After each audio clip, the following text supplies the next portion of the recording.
Welcome to SPMIS Academy. Today we will analyze important newspaper articles of 2nd February 2021. Please note you can download the PDF version of today's newspaper analysis by clicking the link given in the comment section. You can download the PDF version of December 2020 magazine from our website spmisacademy.com.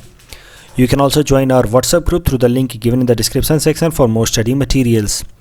आज के newspaper analysis में हम बस union budget 2021-22 discuss करेंगे जो कल parliament के अंदर हमारे फाइनेंस मिनिस्टर निर्मला सीतारमण जी ने रखा है।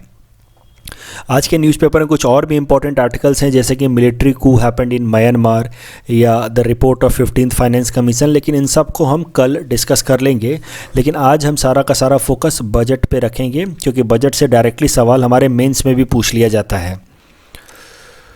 तो सबसे पहले समझ लेते हैं कि आखिर बजट को कैसे पढ़ते हैं। Which segments to be read carefully for budget from budget for exam point of view. तो देखिए, from exam point of view आपके बजट को ये दो सेगमेंट में आपको बांट करके देखना चाहिए। जो इम्पॉर्टेंट फिगर्स हैं जैसे कि सोर्स ऑफ एक्सपेंडिचर, भारत सरकार की कहाँ कहाँ पे खर्च करने वाली है, भारत सरकार की कौन कौन से सोर्स से कितनी कमाई होने वाली है, फिस्कल डेफिसिट कितना है, रेवेन्यू डेफिसिट कितना है, इन्वेस्टमेंट इन डिफरेंट सेक्टर्स कितना है, सब्सिडीज़ कितना दिया जा रहा है डिफरेंट सेक्टर्स को, कौन से सेक्टर को ज़्यादा सब्सिडी है, कौन से को कम है, ये सब चीज़ें आपको फिगर्स ध्यान रखनी चाहिए। उसके अलावा थीम ऑफ द बजट, जब हर साल बजट रखा जाता है तो हमारे फाइनेंस मिनिस्टर बताते हैं कि इस साल के बजट का थीम क्या है, मतलब इस साल कौन कौन से एरियाज़ में फोकस किया जा रहा है। और आप यूपीएससी का मेन्स पेपर उठा करके देखो 2016-17 लगातार उन्होंने थीम ऑफ द बजट पर डायरेक्ट सवाल पूछा है, जबकि हर साल थीम ऑफ द बजट पर इनडायरेक्ट सवाल तो मेन्स में आता ही आता है। देखिए, भारत सरकार ने जो थीम डिसाइड किया है बजट का, मतलब वो सारे एरियाज़ हैं, प्रायोरिटी एरियाज़ हैं ऑफ द इंडियन इकोनॉमी, तो उस पर सवाल आने ही हैं। So this is the best way to जज, this is the best way to guess कि कौन से एरियाज़ में सवाल आएंगे। तो इस साल का थीम ऑफ द बजट देखिए, निर्मला सीतारमण जी ने बजट रखते टाइम में कहा है कि the budget of 2021-22 rests on 6 pillars: health and well-being, physical and financial capital and infrastructure, inclusive development for aspirational India, reinvigorating human capital, innovation and research and development, minimum government and maximum governance। तो ये 6 theme हैं। तो एक एक करके पढ़ते हैं। सबसे पहले इंपॉर्टेंट फिगर्स देखते हैं, then we will come to the theme of the budget कि अलग अलग थीम को अचीव करने के लिए हमारे फाइनेंस मिनिस्टर ने क्या क्या स्टेप्स लिए हैं। सो सबसे पहले देखते हैं the source of income and areas of expenditure of the government of India. कहाँ से कितनी कमाई होने वाली है और कहाँ से खर्चे होने वाले हैं। तो देखिए, कहाँ से कमाई होगी, where rupee will come from. 3% of the income will come from the customs, 5% from other non-debt capital receipt, 6% from non-tax revenue, 8% from union excise duty, 13% from corporation tax, 14% from income tax and 15% from GST, and remaining 36% will come from borrowings and other liabilities। तो ये होंगे source of income. उसके अलावा कहाँ खर्च होने वाले हैं, तो इंटरेस्ट पेमेंट में हम 20% लगभग पैसा खर्च करने वाले हैं। उसके अलावा हम लोग 16% of the money will be given to the states as their share of taxes and duties, 13% will be spent on central sector scheme, 10% of the fund from the central government budget will go to the states under finance commission's recommended transfer, another 10% will be part of miscellaneous other expenditure, 9% will be part of centrally sponsored scheme, 9% on subsidies, 8% on defense and 5% on pensions। किस तरीके के सवाल आ जाएंगे सीधे prelims में, इस area से आपको इस क्वेश्चंस की मदद से पता चल जाएगा। फॉर एग्जांपल ये पहला क्वेश्चन है, इसमें आपसे पूछा जा सकता है कि कौन से सोर्सेज से सबसे ज़्यादा इनकम होगी भारत सरकार की, customs duty, corporate tax, income tax, GST. इस तरीके से आपसे सवाल पूछा जा सकता है। एक्सपेंडिचर में सवाल पूछा जा सकता है कि कौन से सोर्सेज में भारत सरकार की सबसे ज़्यादा खर्चे होंगे, सेंट्रल सेक्टर स्कीम में, सेंट्रल स्पॉन्सर्ड स्कीम में, इंटरेस्ट पेमेंट में, transfer to the states as per finance commission recommendations. तो ये क्वेश्चंस इन टॉपिक के बेसिस पे बन सकते हैं, इनको आप अटेम्प्ट कर सकते हैं and you can submit the answer in the comment section. फिर जो दूसरा इंपॉर्टेंट डाटा है that is regarding fiscal deficit and revenue deficit. तो देखिए, फिस्कल डेफिसिट का डाटा इस साल एक्सेप्शनली हाई होने वाला है। हमारे फाइनेंस मिनिस्टर निर्मला सीतारमण जी ने कहा है कि जो हमारा रिवाइज्ड बजट है फिस्कल ईयर 2020-21 का, यानी कि पिछले साल का बजट जो फाइनेंस मिनिस्टर ने रखा था वो तो एस्टिमेट बजट था, अब उसको रिवाइज किया जा रहा है। इस करंट ईयर के लिए जो बजट होगा वो रिवाइज्ड बजट होगा। आई होप इतना तो आप जानते हैं कि हर साल जब बजट रखा जाता है तो 3 फिगर्स रखे जाते हैं। प्रीवियस ईयर्स के लिए एक्चुअल फिगर रखा जाता है, करंट ईयर के लिए रिवाइज्ड बजट रखा जाता है और अपकमिंग ईयर के लिए एस्टिमेट बजट रखा जाता है। तो देखिए आने वाले साल में जो अपकमिंग ईयर है वो हमारा है फिस्कल ईयर 2021-22। इसमें हमारा जो एस्टिमेटेड फिस्कल डेफिसिट है वो 6.8% है और एस्टिमेटेड रेवेन्यू डेफिसिट है that will be somewhere close to 5.1%। लेकिन जो हमारा करंट ईयर है 2020-21 उसका रिवाइज्ड फिस्कल डेफिसिट है 9.5%। It is exceptionally high. Bharat सरकार ने प्लान किया था कि हम 3.5% फिस्कल डेफिसिट रखेंगे। जो एस्टिमेट बजट था इस फिस्कल ईयर 2020-21 का वो था 3.5% और उसको रिवाइज करके 9.5% कर दिया है फिस्कल डेफिसिट। और वैसे ही revenue deficit somewhere it was close to 2.5%, उसको रिवाइज करके हमने रेवेन्यू डेफिसिट को अब 7.5% कर दिया। इतना शार्प इंक्रीज आज तक हमने कभी इंडियन बजट के हिस्ट्री में देखा नहीं। तो ये इतना शार्प इंक्रीज क्यों हुआ है वो भी आप जानते हैं, because of Covid pandemic. Bharat सरकार की कमाई हुई नहीं है जबकि भारत सरकार ने खर्चे बहुत किए हैं। निर्मला सीतारमन जी ने एक स्टेटमेंट दिया था कल बजट प्रेजेंट करते टाइम में, we just kept on spending spending and spending. तो बजट के जो कोविड पैंडेमिक के टाइम में जो लॉकडाउन था जिस कारण से लोगों की इनकम पे असर पड़ा था, तो भारत सरकार ने बोरोइंग करके पैसे खर्च किए हैं और यही कारण है कि जो हमारा रिवाइज्ड फिस्कल डेफिसिट है वो काफ़ी हाई चला गया है, रिवाइज्ड रेवेन्यू डेफिसिट है वो काफ़ी हाई चला गया है। अभी देखिए FRBM एक्ट के हिसाब से तो खाली 0.5% का डेविएशन अलाउड है, लेकिन यहाँ पे हम देख रहे हैं कि deviation is somewhere close to 6%। 3.5% में हमने एस्टिमेट बजट दिया था और डेविएशन और लगभग रियल हमारा रिवाइज्ड एस्टिमेट है 9.5% का। तो ये 6% का जो डेविएशन है दैट उसको एक्सेप्ट करने के लिए हमें FRBM एक्ट को अमेंड करना पड़ेगा, ऐसा हमारे फाइनेंस मिनिस्टर निर्मला सीतारमन जी ने कहा है। उसके अलावा कुछ और नई चीज़ें बताई हैं।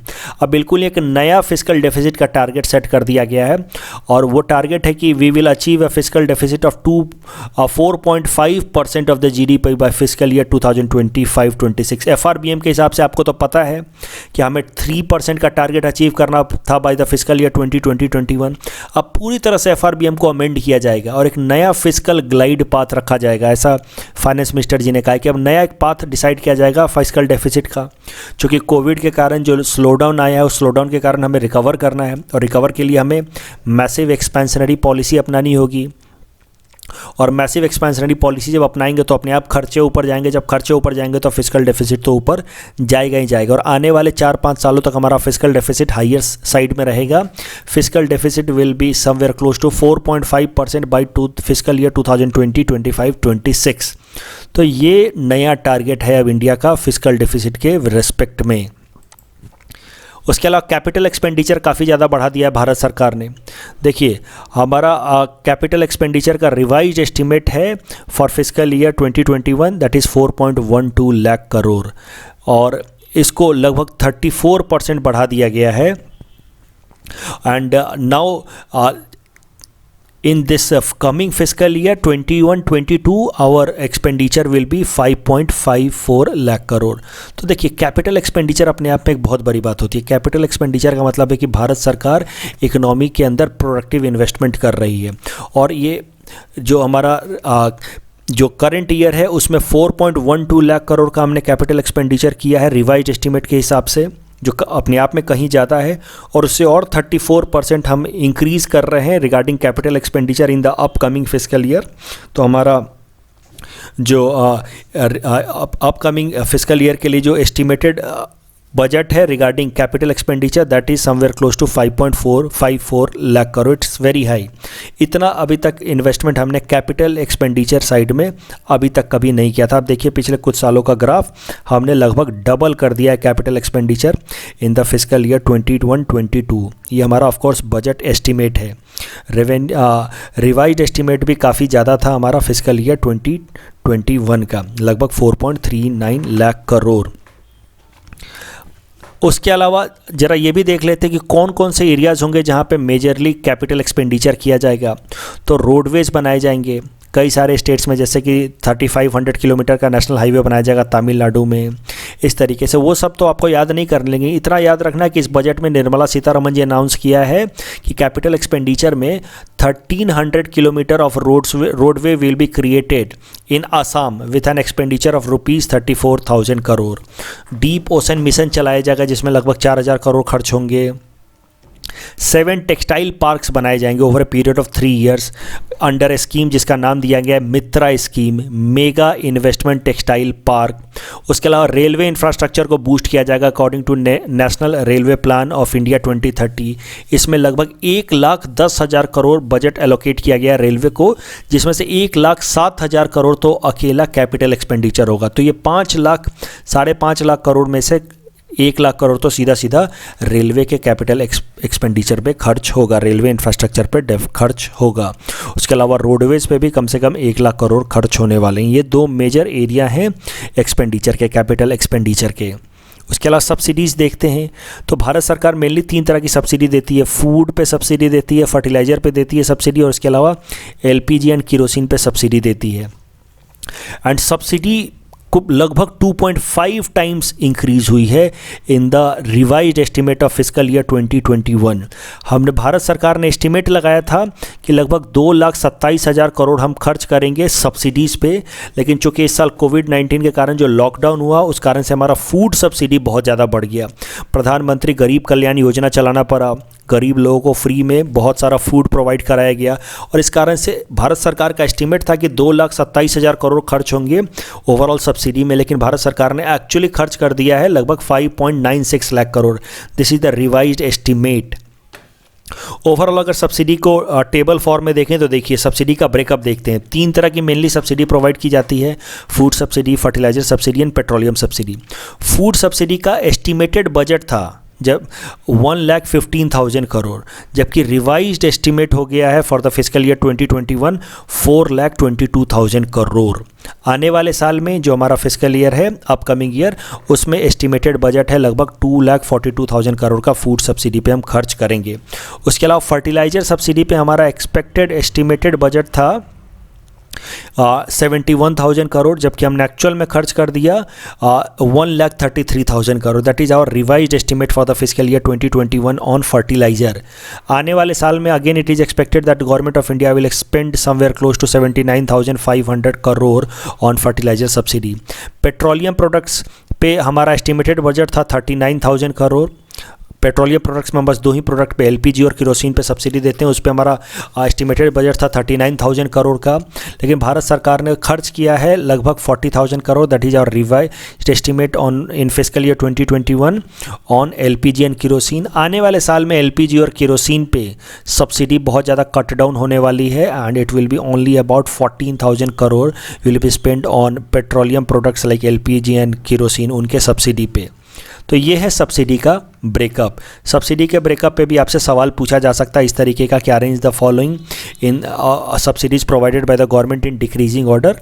तो ये क्वेश्चन भी आप अटेम्प्ट कर सकते हैं। You can submit the answer in the comment section. जरा ये भी समझ लेते हैं कि सब्सिडी कौन कौन से तरीके से प्रोवाइड की जा सकती है। तो फूड सब्सिडी आपको तो पता ही है कि सबसे ज़्यादा उसका इंपॉर्टेंट पोर्शन जो होता है फूड सब्सिडी का वो MSP के थ्रू जाता है। भारत सरकार की एजेंसी है फूड कॉरपोरेशन ऑफ इंडिया, वो MSP पे फूड को प्रोक्योर करती है फूड ग्रेन को, फिर उसमें ट्रांसपोर्टेशन और स्टोरेज कॉस्ट लगता है और फिर जाकर के उसको PDS शॉप पे बेचा जाता है। जिस प्राइस पे उसको PDS शॉप पे बेचा जाता है उसको हम लोग कहते हैं सेंट्रल इशू प्राइस। और ये सेंट्रल इशू प्राइस जो PDS शॉप पे बिकता है और जितना भारत सरकार का खर्चा हुआ है, प्रोक्योरमेंट कॉस्ट हुआ, उन दोनों के जो बीच का डिफरेंस है that is provided as a subsidy and that is why food subsidy is very high. क्योंकि हमारे देश में कई सारे ऐसे स्कीम हैं जो फूड सब्सिडी पे चल रहे हैं, जैसे national food security act, mid day meal scheme. तो ये तमाम स्कीम्स के लिए फूड सब्सिडी बहुत ज़्यादा प्रोवाइड करना पड़ता है भारत सरकार को। इस साल तो लगभग हमने 4,22,000 करोड़ फूड पे खर्च कर दिया है। उसके अलावा फर्टिलाइज़र सब्सिडी में तो आपने पहले भी देख रखा होगा, मैंने पहले भी कराया है कि यूरिया बेस्ड जो फर्टिलाइज़र्स होते हैं उस पे सब्सिडी दिया जाता है भारत सरकार द्वारा। एंड जो नॉन यूरिया बेस्ड फर्टिलाइज़र्स हैं उस पे न्यूट्रिएंट बेस्ड सब्सिडी मिलता है। और पेट्रोलियम प्रोडक्ट्स पे जैसा कि मैंने अब आपको बताया LPG एंड केरोसिन पे सब्सिडी मिलता है, पेट्रोल डीजल पे सब्सिडी अब नहीं मिलता है। उसके अलावा अब आ जाते हैं थीम ऑफ द बजट पे। जो दूसरा पार्ट मैंने आपको बताया था कि थीम कि कौन कौन से एरियाज है जहाँ पे भारत सरकार फोकस कर रही है। तो जो थीम है, 6 थीम है इस साल के, वो है health and wellbeing, physical and financial capital infrastructure, inclusive development, human capital, innovation and research and development, minimum government, maximum governance. तो ये 6 थीम के फील्ड में क्या क्या काम किए गए हैं वो हम एक एक करके देखते हैं। देखिए, आपसे जो यूपीएससी में सवाल पूछ सकता है या एपीएससी में मेंस में सवाल पूछ सकता है कि inclusive development for aspirational India is one of the major theme according to the union budget 21-22. what are the major steps taken in this direction by the government of India? ये सब आपसे पूछा जा सकता है। इसमें से कोई सा भी थीम लेकर के आपसे डायरेक्टली मेंस में सवाल पूछा जा सकता है। तो ये जो 6 थीम हैं, इन थीम को लेकर के क्या क्या स्टेप्स लिए हैं भारत सरकार ने, उनको एक एक करके देखते हैं। जो पहला थीम है वो है हेल्थ एंड वेलबींग का। तो हेल्थ एंड वेलबींग मतलब हेल्थ सेक्टर में भारत सरकार क्या करने वाली है। 2,23,000 करोड़ बजट एलोकेशन किया है भारत सरकार ने हेल्थ सेक्टर में for physical year 21-22। That is a kind of 137% increase. Last year 94,000 crore का बजटरी एलोकेशन था, उसको लगभग हमने 1.5 गुना और बढ़ा दिया। It's a huge increment. Focus will be on preventive, curative and wellbeing. तो कोशिश की जाएगी कि बीमारियों को प्रिवेंट किया जाए, लोगों की वेलबींग इंप्रूव कराई जाए, ताकि उनको सेकेंडरी या टर्शियरी लेवल का हेल्थ केयर का ज़रूरत ही ना पड़े। उनको जो पहले ही स्टेज में उनकी बीमारियाँ, उनके जो भी बेसिक इन्फेक्शन है उनसे उनको बचा लिया जाए। उसके अलावा वैक्सीन पे खर्च किया जाएगा। 35,000 करोड़ जो है वो कोविड-19 वैक्सीन के लिए खर्च किया जाएगा। उसके अलावा इंडिया ने अपना एक न्यूमोनिया के लिए वैक्सीन बना लिया है, जिसका India made in India pneumococcal vaccine will be rolled out in the country. उसके लिए भी पैसे खर्च किए जाएंगे। 5 स्टेट में इसको स्टार्टिंग में रोल आउट किया जाएगा। निमोनिया से लगभग हर साल 50,000 बच्चों की डेथ हो जाती है। इस इंडिया मेड न्यूमोकोकल वैक्सीन की मदद से इन डेथ्स को अवॉइड किया जाएगा। उसके अलावा ₹64,000 crore will be spent over a period of 6 years for a new scheme जिसका नाम है प्रधानमंत्री आत्मनिर्भर स्वस्थ भारत योजना। It will be a new centrally sponsored scheme जिसमें लोगों के हेल्थ पे फोकस किया जाएगा और आने वाले 6 सालों में लगभग 64,000 करोड़ खर्च किए जाएंगे। इसमें कौन कौन से मेजर इनिशिएटिव्स लिए गए अंडर प्रधानमंत्री आत्मनिर्भर स्वस्थ भारत योजना में? एक national institution for one health बनाया जाएगा, मतलब एक सेंट्रलाइज्ड इंस्टीट्यूशन बनाया जाएगा जो कि हेल्थ को प्रमोट करने के डायरेक्शन में काम करेगा। उसके अलावा 4 regional national institutions on virology बनाई जाएगी। 15th health emergency operation centres and 2 mobile hospitals बनाए जाएंगे। Strengthening of national centre for disease control, इसके 5 रीजनल ब्रांचेज होंगे और 20 मेट्रोपॉलिटन हेल्थ सर्वेलेंस यूनिट होगा। WHO का जो साउथ ईस्ट एशिया रीजन है उसके लिए specially regional research platform India में बनाया जाएगा। 9 बायोसेफ्टी लेवल 3 लैबोरेटरीज बनाए जाएंगे। ये सब इसलिए किया जा रहा है क्योंकि कोविड-19 के टाइम में हमने देख लिया था कि हमारा हेल्थ इंफ्रास्ट्रक्चर कितना वीक है और उसके बाद से हम अपने हेल्थ इंफ्रास्ट्रक्चर को स्ट्रेंथन करने के डायरेक्शन में काम करेंगे। उसके अलावा न्यूट्रिशन के लिए काम किया जाएगा। Under the first theme itself health and wellbeing में न्यूट्रिशन पे फोकस किया जाएगा। Mission Poshan 2.0 will be launched in order to augment nutrition. Merging of the supplementary nutrition programme and the Poshan Abhiyan, ताकि एक कन्वर्ज तरीके से न्यूट्रिशन पे फोकस किया जा सके और चाइल्ड एंड वेमेन के न्यूट्रिशन पे स्पेशली फोकस किया जाएगा। Intensified strategy to be adopted to improve national nutritional outcome across 112 aspirational districts. जो एस्पिरेशनल डिस्ट्रिक्ट प्रोग्राम में ऑलरेडी आपको करा चुका हूँ, वो सारे डिस्ट्रिक्ट जिनके जो बेसिक इंडिकेटर्स हैं हेल्थ, एजुकेशन, वाटर सप्लाई, ये सब पुअर हैं, इन सारे के सारे 112 एस्पिरेशनल डिस्ट्रिक्ट प्रोग्राम्स में एक इंटेंसिफाइड स्ट्रैटेजी चलाई जाएगी in order to counter malnutrition. Universal coverage of water supply focus किया जाएगा। तो 2,87,000 crore will be spent for Jal Jeevan mission in urban areas with an aim to provide about 2.86 crore household tap connection. Focus रहेगा कि आने वाले 5 सालों में 2,87,000 करोड़ खर्च कर दें ताकि हम लोग universal water supply in urban area कम से कम इंश्योर कर पाएँ, मतलब शहरी एरिया में कम से कम सबके घरों में टैप वाटर आए। उसके अलावा स्वच्छ भारत स्वस्थ भारत स्कीम चलाई जाएगी। इसमें लगभग 1,41,000 करोड़ रुपए खर्च किए जाएंगे नेक्स्ट 5 years अंडर अर्बन स्वच्छ भारत मिशन 2.0। इसमें फोकस रहेगा to complete faecal sludge management and waste water treatment पे, source segregation of garbage, reduction in single use plastic, reduction in air pollution, bio remediation of all legacy dump sites.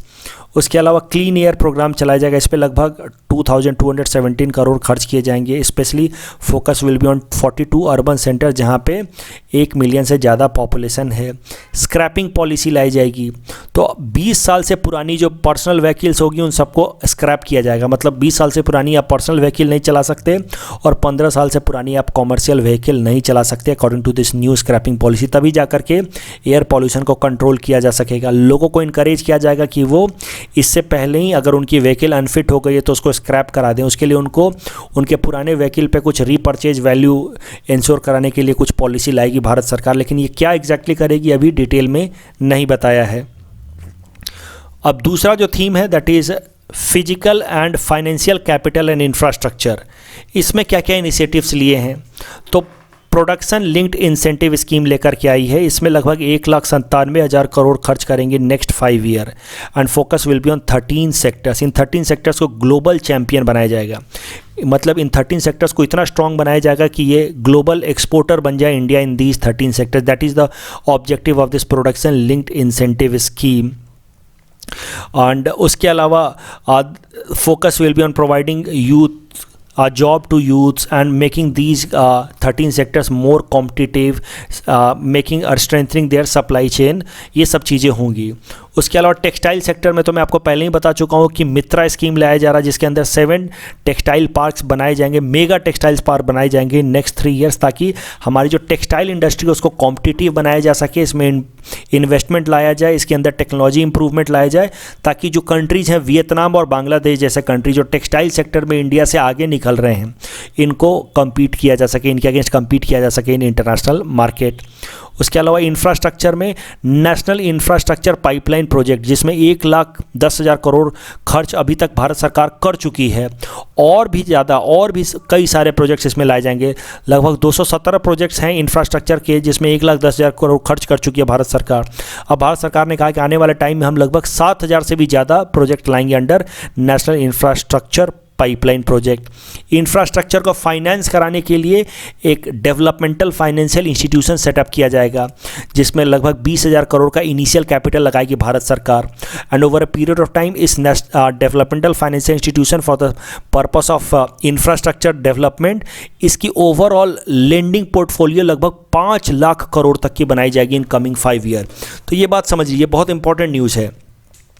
20,000 crore लगा करके भारत सरकार एक developmental financial institution बनाएगी in the field of infrastructure, लेकिन over a period of time market से इसको इस तरह से लोन दिलवाया जाएगा कि इसकी ओवरऑल कैपेसिटी लगभग 5 लाख करोड़ की हो जाए आने वाले 3 सालों में। यानी कि लगभग 5 लाख करोड़ का कैपिटल इन्वेस्टमेंट ये डेवलपमेंटल फाइनेंशियल इंस्टीट्यूशन कर पाए फॉर इंफ्रास्ट्रक्चर डेवलपमेंट। उसके अलावा national monetisation pipeline to be launched, मतलब जो भी एसेट्स हैं भारत सरकार के उनमें से कुछ एसेट्स को मोनेटाइज किया जाएगा, बेचा जाएगा, ताकि भारत सरकार रेवेन्यू जनरेट कर सके। इसी पर्पस के लिए national highway authority of India और PGCIL ने अपना इंफ्रास्ट्रक्चर इन्वेस्टमेंट ट्रस्ट लॉन्च किया है ताकि वो इंटरनेशनल और डोमेस्टिक इंस्टीट्यूशनल इन्वेस्टर्स को अट्रैक्ट कर सकें। डेडिकेटेड फ्रेट कॉरिडोर जो है रेलवे का, उसको मोनेटाइज किया जाएगा, मतलब उसको बेचा जाएगा, उसको लिक्विडेट किया जाएगा, उससे पैसा निकलेगा। उस पैसे से हम लोग रेलवे के जो भी कमीशनिंग का काम है, रेलवे का जो भी रिफॉर्मिंग का काम है वो सब कर सकते हैं। रेलवे का जो भी इंफ्रास्ट्रक्चर, जो रिमेनिंग इंफ्रास्ट्रक्चर है उसको हम लोग रिवाइव कर सकते हैं। Oil and gas pipeline of GAIL, IOCL and HPCL will be monetise, मतलब इसको प्राइवेटाइज कर दिया जाएगा सरल शब्दों में बोले तो। एयरपोर्ट्स अथॉरिटी ऑफ इंडिया के जो एयरपोर्ट्स हैं Tier 2 और Tier 3 सिटी में, उनको प्राइवेटाइज किया जा सकता है। स्पोर्ट्स स्टेडियम को प्राइवेटाइज किया जा सकता है, मोनेटाइज किया जा सकता है, और उससे जो फंड जनरेट होगा उसका इस्तेमाल किया जाएगा for more infrastructure development. Agriculture. तीसरा जो थीम है inclusive development for aspirational India, इसमें सबसे पहले फोकस किया जाएगा एग्रीकल्चर पे। तो एग्रीकल्चर में भारत सरकार ने एक बार फिर से कहा है कि सारे जो एमएसपी के अंदर प्रोडक्ट्स हैं उन पे 1.5 टाइम्स एमएसपी प्रोवाइड किया जाएगा of its cost of production. तो जो भी कॉस्ट ऑफ प्रोडक्शन है, मान लीजिए आलू उगाने का दाम है 50 रुपये, तो उसको कम से कम एमएसपी प्रोवाइड की जाएगी 75 रुपीज़ की। स्वामित्व स्कीम हर एक स्टेट और यूनियन टेरिटरी को कवर करेगा। स्वामित्व स्कीम में ऑलरेडी आपको बता चुका हूँ कि कैसे ड्रोन की मदद से और सैटेलाइट इमेजेस की मदद से लैंड सर्वे किया जाएगा रूरल एरिया का, और हर एक जो ओनर हैं लैंड्स के उनको उनका लैंड कार्ड दिया जाएगा कि कौन कौन सा लैंड उनको बिलोंग करता है। इस तरीके से रूरल एरिया में जो कन्फ्लिक्ट है लैंड को लेकर के और लैंड यूज को इम्प्रूव किया जा सकता है और कन्फ्लिक्ट को घटाया जा सकता है। रूरल इंफ्रास्ट्रक्चर डेवलपमेंट फंड में 40,000 करोड़ रुपए डाले जाएंगे। माइक्रो इरिगेशन फंड में 10,000 करोड़ डाले जाएंगे। ऑपरेशन ग्रीन स्कीम में 22 प्रोडक्ट्स को कवर किया जाएगा। More than 1000 mandis will be integrated with e NAM scheme and APMCs को और उनके इंफ्रास्ट्रक्चर को स्ट्रेंथन किया जाएगा बाई स्पेशली डेवलप्ड फंड जिसका नाम है एग्रीकल्चर इंफ्रास्ट्रक्चर फंड। और इस एग्रीकल्चर इंफ्रास्ट्रक्चर फंड में पैसे आएंगे from a newly introduced cess, agriculture infrastructure development cess. और इस एग्रीकल्चर इंफ्रास्ट्रक्चर डेवलपमेंट सेस का पैसा आएगा by application of cess on petrol diesel. तो पेट्रोल और डीजल पे सेस लगाया जाएगा ₹4 पर लीटर, और गोल्ड पे लगाया जाएगा 2.5% का सेस, और एल्कोहलिक बेवरेजेस पे लगाया जाएगा 100% सेस। मतलब जितना आप टैक्स भरते हैं उतना और आपको सेस देना होगा एल्कोहलिक बेवरेजेस पे, और वो पैसा इस्तेमाल किया जाएगा फॉर एग्रीकल्चर इंफ्रास्ट्रक्चर डेवलपमेंट। 1.5% का सेस लगाया जाएगा ऑन कोल। ये सब इस्तेमाल किया जाएगा फॉर एग्रीकल्चर इंफ्रास्ट्रक्चर डेवलपमेंट, और इनके लिए एक अलग से फंड बनाई जाएगी और ये सेस का पैसा उस फंड में डाला जाएगा ताकि एग्रीकल्चर के इंफ्रास्ट्रक्चर को डेवलप किया जा सके, खासकर एपीएमसी के मंडीज के इंफ्रास्ट्रक्चर को डेवलप किया जा सके। फिशरी सेक्टर में 5 ऐसे जो मेजर फिशिंग हार्बर्स हैं, कोची, चेन्नई, विशाखापट्टनम, पारादीप एंड पेटुआ घाट, इन सबको ग्लोबल इकोनॉमिक एक्टिविटी का हब बनाया जाएगा आने वाले 5 सालों में। A multipurpose seaweed park will be developed in Tamil Nadu to promote seaweed cultivation. Migrant workers and labourers के लिए 1 नेशन 1 राशन कार्ड स्कीम को पूरी तरह से इम्प्लीमेंट कर दिया गया। इससे सबसे ज़्यादा फ़ायदा माइग्रेंट वर्कर्स को होगा, माइग्रेंट लेबरर्स को होगा। लेबर कोड, जो 4 के 4 लेबर कोड हैं, labour code on wages, social security, occupational safety, health, working condition, industrial relations, उन सब को इम्प्लीमेंट कर दिया गया है, ऐसा फाइनेंस मिनिस्टर निर्मला सीतारमण जी ने बताया। फाइनेंशियल इंक्लूजन के लिए stand up India scheme for SC, ST and women को और ज़्यादा स्ट्रेंथन किया जा रहा है। मार्जिन रिक्वायरमेंट को 15% तक घटा दिया गया है। And also loan for agriculture allied activities have been included under stand up India scheme. अब चौथा जो है theme, reinvigorating human capital. इस ह्यूमन कैपिटल को स्ट्रेंथन करने के लिए एक higher education commission of India बनाया जाएगा जो 4 चीज़ों पे ध्यान देगा। एजुकेशन का स्टैंडर्ड सेट करेगा, एक्रेडिटेशन करेगा, रेगुलेशन करेगा और फंडिंग मैनेज करेगा हायर एजुकेशन इंस्टीट्यूशंस के लिए। एक सेंट्रल यूनिवर्सिटी बनाई जाएगी लेह में, and more than 15,000 schools will be qualitatively upgraded under national education policy. 5वां जो थीम है इनोवेशन, रिसर्च एंड डेवलपमेंट। इसके डायरेक्शन में भारत सरकार ने कहा है कि वो एक नेशनल रिसर्च फाउंडेशन बनाएगी जिसके लिए ओवरऑल 50,000 करोड़ खर्च किया जाएगा over a period of 5 year. ये नेशनल रिसर्च फाउंडेशन का काम होगा कि हमारे देश में जो रिसर्च का कल्चर उसको प्रमोट करे। उसके अलावा एक national language translation mission scheme लेकर के आ रही है भारत सरकार। इस नेशनल लैंग्वेज ट्रांसलेशन मिशन का पर्पस ये होगा कि किसी भी लैंग्वेज में अगर रिसर्च पेपर पब्लिश होता है तो उस रिसर्च पेपर को बाकी सारे लैंग्वेज में वो ट्रांसलेट करे ताकि अलग अलग लैंग्वेज के लोग उसको पढ़ करके अलग अलग जो टेक्नोलॉजिकल डेवलपमेंट हुई है हमारे देश में उनके बारे में जान सकें। हमारे देश की एक नई PSU बनाई गई है, national space India limited, NSIL। ये NSIL इस साल एक स्पेशली डिजाइंड जो सैटेलाइट है PSLV CS51 लॉन्च करेगी और इसमें ये अमेजोनिया सैटेलाइट को कैरी करेगी फ्रॉम ब्राज़ील। ध्यान से समझिए, निर्मला सीतारमण जी ने इसको कहा है बजट में, तो हमसे सीधा सीधा पूछा जा सकता है। हमारे देश की एक PSU है इन द फील्ड ऑफ स्पेस, हमारी इसरो तो है ही, उसको असिस्ट करने के लिए एक दूसरी PSU बनाई गई है NSIL, national space India limited. और ये नेशनल स्पेस इंडिया लिमिटेड एक सैटेलाइट लॉन्चर PSLV CS51 की मदद से एक सैटेलाइट को लॉन्च करेगी, अमेजोनिया सैटेलाइट फ्रॉम ब्राज़ील। और ये जो ब्राज़ील का सैटेलाइट है अमेजोनिया, उसके साथ साथ इंडिया के भी कुछ स्मॉलर इंडियन सैटेलाइट्स अटैच्ड होंगे। अब ये न्यूज़ क्यों इंपॉर्टेंट है? Because in this theme innovation and research and development, ये न्यूज़ इंपॉर्टेंट है। क्यों? क्योंकि इसरो के अलावा एक दूसरी स्पेस एजेंसी भी डेवलप हो रही है जो स्पेस फील्ड में काम कर सकती है, और वो अपना पहला सैटेलाइट लॉन्च कर देगी with launch of this Amazonia satellite. उसके अलावा गगनयान मिशन दिसंबर 2021 तक लॉन्च हो जाएगा, ऐसा निर्मला सीतारमण जी ने कहा है। गगनयान मिशन तो मैं पहले भी आपको बता चुका हूँ। इसके हिसाब से 4 जो इंडियन एस्ट्रोनॉट हैं, they will be sent to space flight, और अभी के लिए इन 4 इंडियन एस्ट्रोनॉट्स को ट्रेन किया जा रहा है रसिया के अंदर। सो गगनयान मिशन कंप्लीट किया जाएगा under innovation research and development theme of budget 2021-22। उसके अलावा minimum government maximum governance, minimum government maximum governance में भारत सरकार ने बहुत सारे अनाउंसमेंट्स किए हैं ताकि ट्रिब्यूनल्स के इंफ्रास्ट्रक्चर को स्ट्रेंथन किया जा सके, वहाँ पे उनको डिजिटल सर्विसेज प्रोवाइड की जा सके, और टेली कॉन्फ्रेंसेस के थ्रू केसेस को लिया जा सके ताकि स्पीडी डिलीवरी ऑफ जस्टिस हो पाए। उसके अलावा दूसरा बहुत इंपॉर्टेंट पॉइंट है, ध्यान से सुनिए, national commission for allied health care professional bill, जिसकी मदद से जो भी अलाइड हेल्थ केयर एक्टिविटीज़ हैं, अलाइड हेल्थ केयर एक्टिविटीज़ जैसे कि मेडिकल स्टोर्स या जिम स्टोर्स, जिम्स, ये सब जो भी 56 इस तरह के अलाइड हेल्थ केयर एक्टिविटीज़ को आइडेंटिफाई किया गया है, प्रोफेशंस को आइडेंटिफाई किया गया है, और इन सारे 56 हेल्थ केयर अलाइड प्रोफेशन को ये जो कमीशन है, national commission for allied health care professional bill के हिसाब से जो इस नेशनल कमीशन को बनाया जाएगा, वो इन 56 अलाइड हेल्थ केयर प्रोफेशंस को रेगुलेट करेगा, ताकि इसमें इनको प्रॉपर तरीके से रेगुलेट किया जाए, लोगों को ठगा ना जा सके और लोगों को बेहतर सर्विस मिले इन the field of health sector. और उसके अलावा एक और इम्पॉर्टेंट अनाउंसमेंट किया भारत सरकार ने, निर्मला सीतारमण जी ने, ये जो अगला सेंसस होने वाला हमारे देश का 2021-22 का, ये सेंसस पूरी तरह से डिजिटल फॉर्मेट में होगा। That will B also part of minimum government maximum governance, और इसके लिए लगभग भारत सरकार 3,0767 करोड़ 3,768 करोड़ का खर्च करेगी। So that's all from our side for today. Thanks for watching.